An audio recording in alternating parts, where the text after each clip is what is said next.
All I can say after leaving this latest Heavenly Delusion episode is, the hell was that, and I want nothing to do with whatever that baby orphanage was. You could be the nicest babies around. They could be. They seemingly helped Tokyo escape, given that they seemingly were messing with the cameras and everything. But at the end of the day, that is a walking commercial about why birth control is important, because whatever that tentacle baby thing was, it disturbed me. It's bad enough I don't like kids to begin with, but then you show me that, like, something pulled from Satan's hell pit. Like, what are you doing at this facility? Why is there a mother who is a robot, but is designed as if she's pregnant?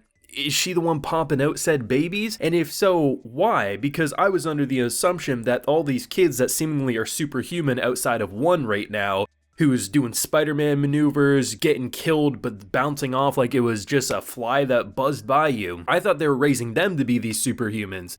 Now we learn that there's literally a bunch of these mutated babies in incubators, and for some reason these normal-ish humans are being raised alongside them. Are we going the Promised Neverland direction, where we're trying to raise them up so their brain power, their physical power is good enough to absorb into these babies for even crazier monsters? Why is there someone drawing pictures that our current characters like Kiryu and Maru are currently dealing with? Is this foresight? Is this creating? I have no idea, but this show is absolutely wild. Full live reaction is available on my Patreon if you're interested in seeing my full uncut thoughts. This was a wild episode. They actually bounce around more than we're used to. Typically when we have the different perspectives, maybe we focus on this facility once or twice, for a little bit, but for the most part, we focus on Kiryu and Maru and their story. This episode bounces around both of them fairly equally, and honestly, by the end of the episode, when the one friend is seemingly about to die,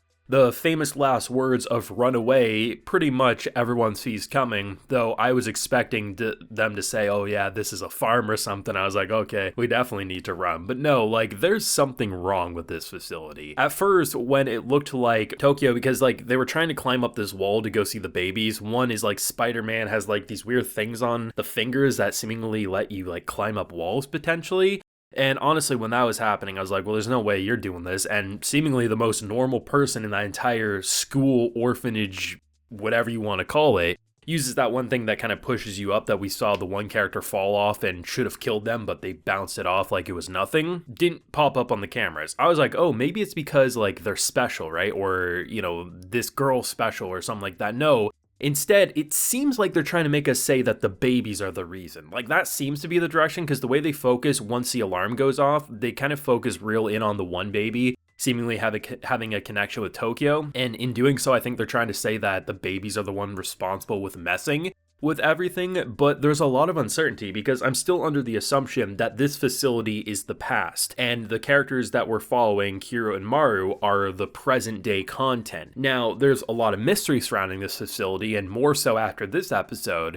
One of the biggest was that the fish that came off of a drawing, I think it was in the very first episode, where we saw like a fish with hands and everything, it looked so weird, turns out was now in their reality. I don't think it's a direction they're going of pictures turning to like living things. I think they're trying to go the direction of probably foresight or something, like predicting things before they happen or something like that. Mainly because it just feels like, based on what we've seen of the abilities from these seemingly normal humans, super strength, agility, and like all these natural things that just feel like they're enhancing already human abilities. So increasing the mental capacity, increasing the physical abilities, the durability, things like that. And if that's the case, you know, go in the direction of unlocking maybe something in the brain that lets you see things that have yet to come. Feels a little more in line with what they're presenting right now than drawings come to life. They could be going that direction, but right now that's where I'm placing my money. But honestly, I have no goddamn idea. They really could do whatever the hell they want at this point. I'm probably going to say, yep, that probably makes sense because this is Heavenly Delusion, the WTF show of the season. They definitely are playing off of like these urges and like them not knowing like what to do or how to act with them. I'm kind of under the assumption that the adults are also not understanding, but then again, that could be a misdirect.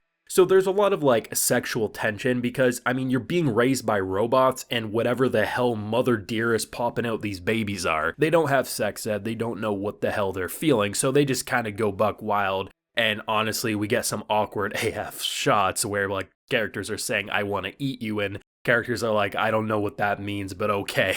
It's like, okay, what the hell are we doing? But it makes sense. You're in your puberty area and like things are going wild. You don't know what it is.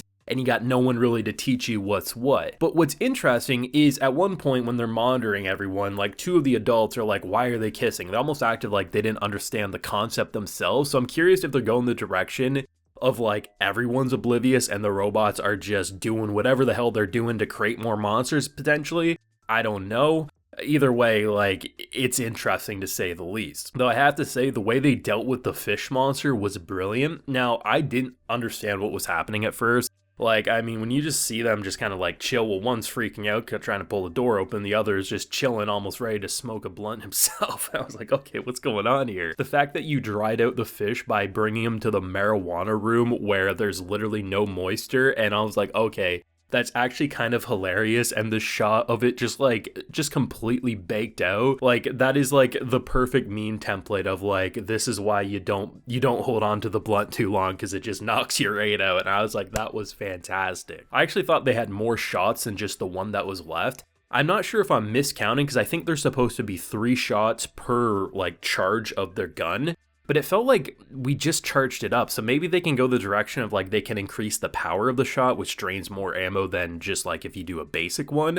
But I'm probably just miscounting of what we've seen up to this point. But then again, I really don't know. Either way though, it's pretty cool to see what they're doing with this. Seems to be a time discrepancy, this amazing animation, like that chase sequence with the fish was so well done. Like prior to the season starting, there was some people who've been working on this show talking about how it's going to be one of the production IG's most visually stunning shows, and it absolutely is living up to that. There's so much refinement, there's so much mystery, and it just feels like the head scratcher of the season that even when things are disturbing you or you're questioning what the hell you're watching, you just need to see where the next episode takes you. Like right now, I want to say it's like a Promised Neverland situation, almost raising them for one reason or another to turn them into creatures or to fuel something.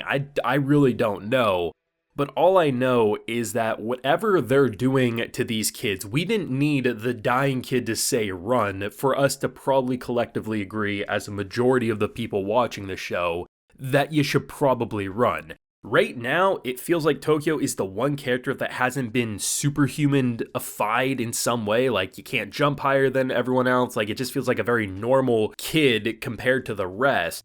And I'm not sure what they're doing, but seemingly maybe that normalcy is why the baby connected with them by the end of that whole exchange. Either way, that footprint left a mark on the wall. Things are gonna, like, they're gonna be looking at shoes next. It's gonna get crazy for sure, but I love my time with this episode, even though I was saying what the hell more than I would like to admit. Thoughts and feelings yourself down below. Drop a like if you enjoyed, subscribe if you're new around here, ring that bell of course so you can get notified when I upload on the channel, and like I mentioned, we do have that full live reaction available on my Patreon, and while you're there, you can also get a video shout out. So today, we have Fernando, Broken Quins, and Leafdoor and Furno 19Z. So I appreciate the support, everyone. Please take care and have a good one.